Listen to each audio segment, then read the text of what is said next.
Intervendrá David Reche Martínez, que es ingeniero en informática y ha cursado el doctorado en ingeniería de software e inteligencia artificial. Actualmente es Cell Engineer en Intersystem desde el año 2007 y en los últimos 15 años ha estado involucrado en proyectos de informática sanitaria, especialmente en proyectos de integración, compartición de historia clínica y Big Data sanitario. Adelante, David. Gracias, Bernardo. Allá, ¿no? Bueno, muchas gracias, Bernardo, por la presentación, a los resto de compañeros de mesa y a los supervivientes de la sala. Quería leer el título de la sala, o sea, de la mesa, que era optimización de recursos sanitarios, planes de cribado, asistencia integrada y segunda opinión de profesionales. Y tal. Pensaba yo que aquí cabía todo, ¿no? Y efectivamente ha sido así, ha habido un poquito de cada cosa. Entonces, voy a seguir en esa línea. Y de lo que yo quiero hablar aquí es del concepto de salud poblacional y de cómo pues esta estrategia pues se puede llevar a servicios de salud actualmente. Aquí, cuando hablamos de salud poblacional, lo que queremos tratar es modificar el tratamiento convencional que estamos acostumbrados al paciente agudo a curar enfermedad y estamos teniendo un mayor foco en la prevención, en la promoción de la salud, en el bienestar, en el tener una población, un grupo de pacientes. Si tratamos a nivel general, pues se podría tratar a cuestiones de crónicos, un grupo de pacientes con una patología concreta con las que queremos tener actividades de salud orientadas a la prevención, no solamente para curar, sino para evitar que puedan tener mayores problemas, o podemos en general tratar a una población buscando que su nivel de salud, su nivel de calidad de vida sea lo mejor posible, que en el fondo es el objetivo o debería de ser el objetivo del servicio de salud. Esto evidentemente debería de redundar en las actividades pues de atención, con lo cual en la mejora del recurso, de la optimización del recurso y, por supuesto, o eso es lo que se busca, en reducir los costes de la atención, ¿no? Entonces, desde Intersystem creemos que los puntos en los que tenemos que abordar esta estrategia de salud poblacional se puede resumir en estos cuatro puntos, en estos 4 epígrafes, ¿no? Y para cada uno de ellos, oh sorpresa, tenemos tecnología que puede ayudarnos a solucionar, ¿no? El primero de los puntos es el de identificar. Aquí de lo que queremos hablar es de cómo conseguir identificar los grupos de población sobre los cuales queremos aplicar posteriormente programas de salud orientados a ellos. No es una tarea sencilla, porque la población cambia, igual que una persona, un paciente cambia a lo largo de su vida, la población o los grupos de pacientes, pues evidentemente también están cambiando continuamente. Con lo cual, poder identificar esos grupos de riesgo a los cuales tenemos que orientar los programas de salud es algo complejo.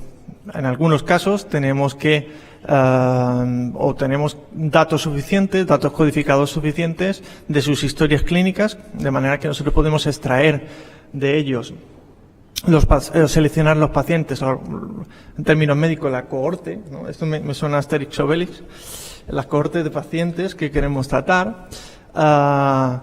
Y en otros casos tenemos que trabajar con datos no estructurados, que son pues textos, básicamente, de extractos de sus historias clínicas. Este es un ejemplo del sistema que lo que hace es analizar texto de los informes de radiología y de cardiología para detectar pacientes que tienen patologías concretas o síntomas que pueden ser susceptibles de que se añada en un programa de salud orientado para mantenerlos mejor, ¿no?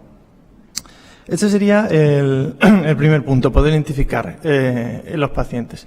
En este punto concreto, en el de análisis de textos y de datos no estructurados, nosotros tenemos una tecnología que llamamos iKnow, que lo que hace, como veis, en la parte derecha de la pantalla es identificar conceptos.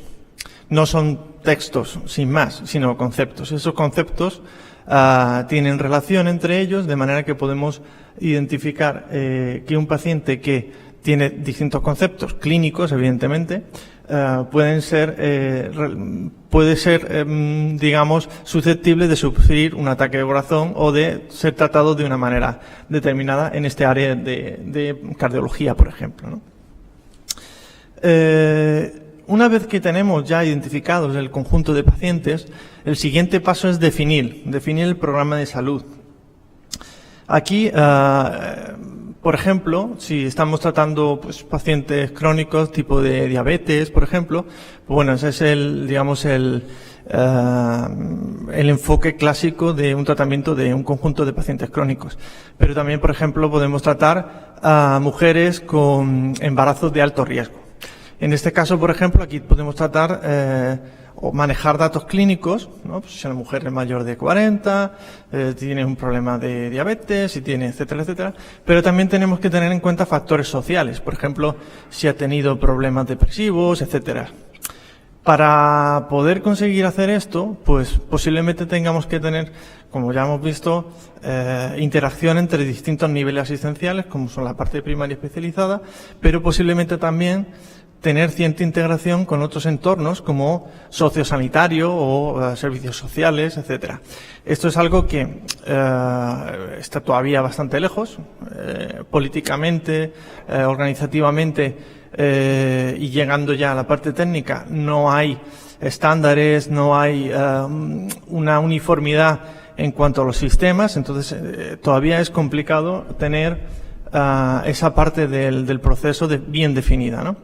En todo esto, pues bueno, es como digo, es necesaria una serie de herramientas y de estrategias de integración que nos permitan o que facilite el poder integrar estos sistemas y obtener la información necesaria de cada uno de ellos, ¿no? Uno de los puntos importantes dentro de la definición también de programas de salud es la facilidad de definir reglas, rutas de tratamiento, automatizar la gestión de los pacientes de ese programa.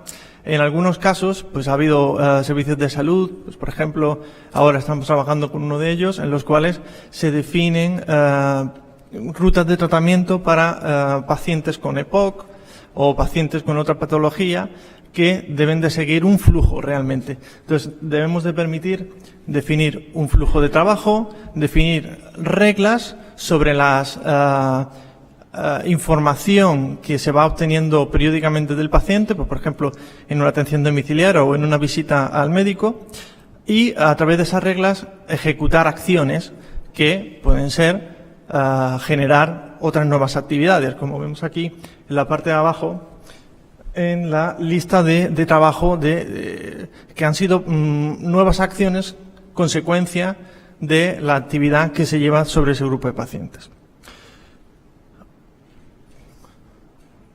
Creo que vamos bastante bien de tiempo, ¿no? Sí. Bien. Otro punto es el de enganchar al paciente.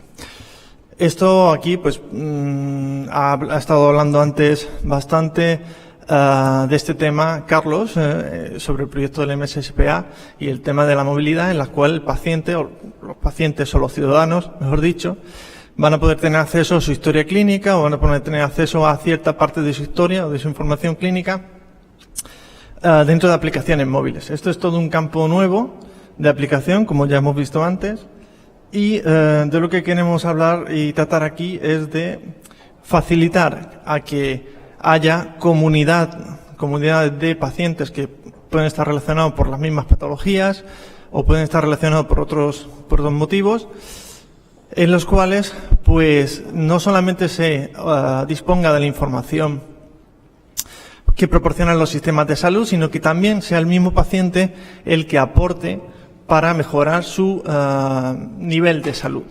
Esto quiere decir no solamente probabilidad diagnóstica, sino promoción de la salud en cuanto a pues, actividad física, alimentación y numerosos otros factores en los cuales tener en cuenta para que esa comunidad de personas pues tengan el nivel de salud que es objetivo para el servicio de salud, ¿no?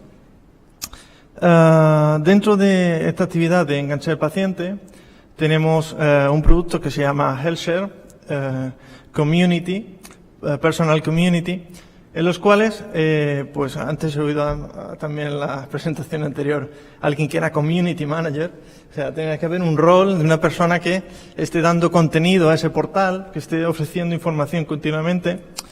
También tenemos capacidad de ofrecer al paciente del portal, pues su medicación, su historia médica, citas, etcétera, muy asistencial, pero también, como digo, contenidos que le faciliten pues tratar su patología o que haya interacción entre esa comunidad para, como digo, aportar dentro del sistema.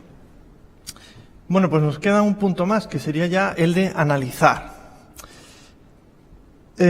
Una vez que hemos identificado a los pacientes, hemos diseñado programas de salud para ellos, hemos logrado enganchar al paciente a través de aplicaciones móviles o portales de paciente para que nos ofrezcan información, ¿qué tenemos después de todo esto? Pues tenemos un gran Big Data sanitario, un montón de información que tenemos que analizar.